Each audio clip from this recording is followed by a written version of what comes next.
我叫马乐乐，来自西班牙，今年11岁了。我已经学中文11年了，从非常非常小就开始学中文了。我爸爸妈妈就是我小时候就会给我播放各种中文的广播音乐等等，然后我就会耳濡目染的学会了。然后呢，我大一点点以后呢，他们就会安排一个中文老师到我家，然后我就每天会跟他说话、玩游戏等等。So the reason why Lele speaks Chinese is because I was amazed by China back in 2004. I was working in the Olympics in Athens, and I watched the closing ceremony, the show that Beijing Olympics put in Athens to show the world that it was going to be the Olympics in Beijing 2008. And I was amazed. I fell in love with China. I fell in love with what I saw. That show was mind-blowing for me. So I tried to learn Chinese as I would like to go to Beijing Olympics. I studied Chinese for 5 months and I couldn't progress. I couldn't learn. So I quit. I realized that a good thing to learn was learn it in a natural way. So when Leo was born, my wife and I thought that the best way to give him a knowledge in a language it will be by early exposition. Thanks to internet, I was able to connect to a Beijing radio station, and they were broadcasting some hours a day storytelling. So Lele was a baby, was a 5-day-old baby, and he was listening Chinese for 3 hours a day. Sometimes he was asleep, sometimes he was awake, but his ear was getting all this phonetic system. So by the time he was 5 months, he had already more than 2,000 hours of Chinese hearing. So, but that time we started looking for a teacher, and we hired a teacher to live with us. So as for family reasons and work, we couldn't move to China. We decided to make China in our home. So we brought the teacher. She was living with us, and all the time Leo was awake, she was speaking to Leo in Chinese. Everything they were doing in Chinese. So he naturally learned to speak Chinese because this person was always speaking to him in Chinese. Later, of course, as he grew up, he started speaking. We start doing different things. For example, playing different games. Start to watch some flashcards with just one character, very simple. And that's the way little by little he learned. And also naming things. For example, Leo had a collection of animals. He had like, I don't know, 200 animals, like miniature. And he started to say all the names in Chinese. So he learned the name of the animals, then he learned where those animals live. And just through games, Leo learned to speak like a native child. So even he was not in China and he was not Chinese, but he was kind of like a Chinese boy.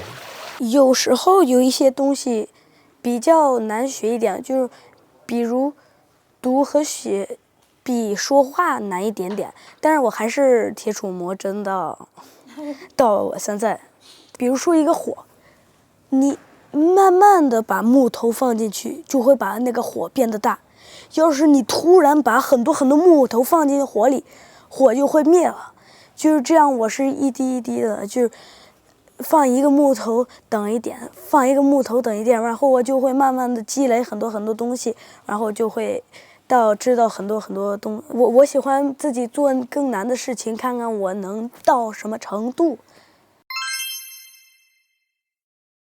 In the beginning, many people ask us, but does he like Chinese? How did he choose Chinese? And I put it this way: you don't ask a Chinese boy if they like Chinese or not. They just speak Chinese because somebody speaks in Chinese, they listen and they repeat. So Leo didn't have the chance to think, do I like it? I don't like it. He didn't have the chance. When he was born, Chinese was in his life already. But of course, when you do something and you enjoy, is when you grow the love for that thing. So for example, Lele was enjoying doing all these things. We tried to make that fun. So he was very happy playing things. We put the learning process in Chinese, but not just the language. It was a whole, right? For example, when the teacher told us Mid-Autumn Festival is coming. Okay, so what do we do? Okay, so we have to do the mooncakes and all these celebrations. So also Leo took part of this celebration as a child. Leo started to watch videos with the teacher, started to try to prepare the egg yolks to make the cakes. So all these things are the ones that make him feel closer to the culture.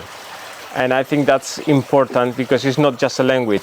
You can learn from a book, but that's when we realized that we have to travel with Leo to China.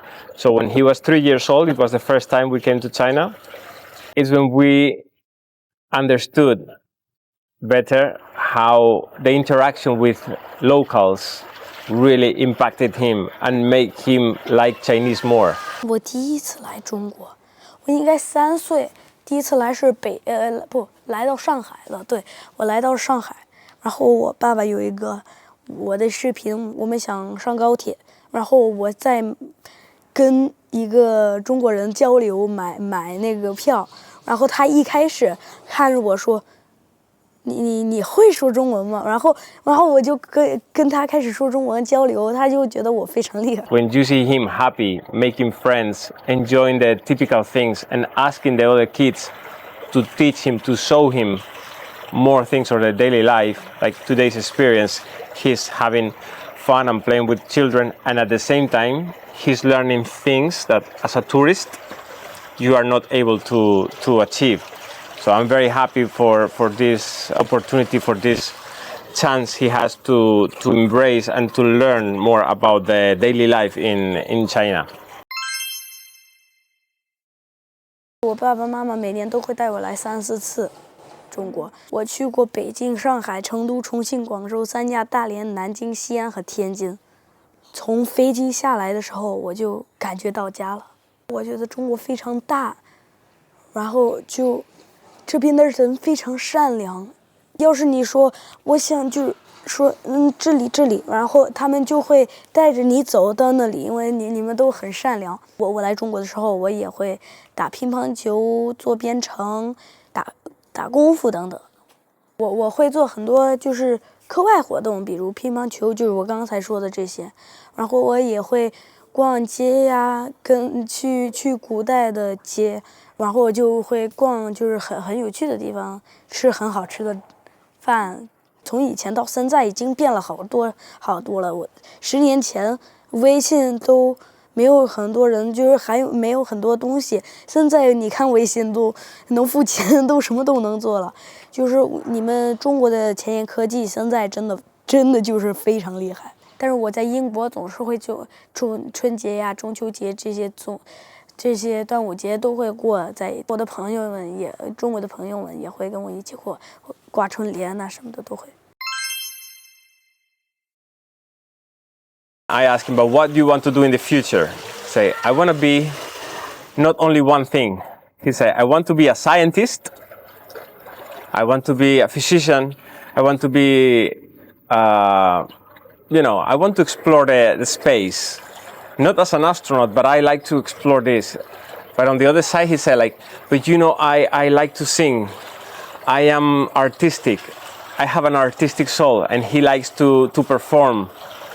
That's why he said, I don't know, I would like to also be able to perform in China.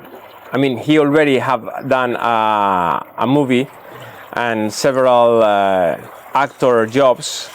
And he was thinking it would be interesting to have a job as an actor in China or also as a singer.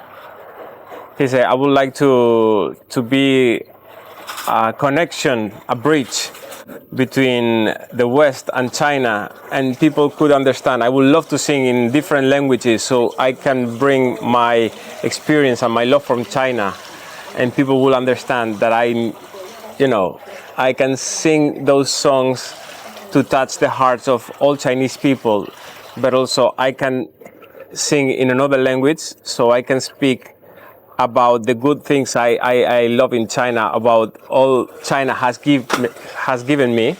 因为他们都没有来过中国的西方人，都不知道中国有多么美丽，都不知道中国有多么好玩，人有多么善良。我就想要变成一个桥梁，告诉他们。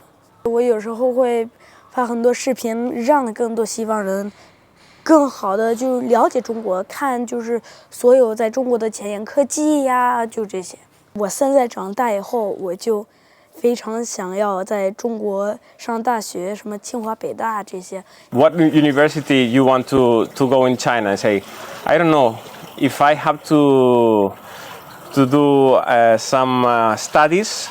Probably I would like to go to Tsinghua. It's like, but Leo, this is the most difficult university. To enter in that university, you really have to be very good. And he said, I know, I will work hard if I want to go to Tsinghua to work there. He will probably move to China and study his higher education in China. And we will be very happy, my wife and I, to move also and live here in China.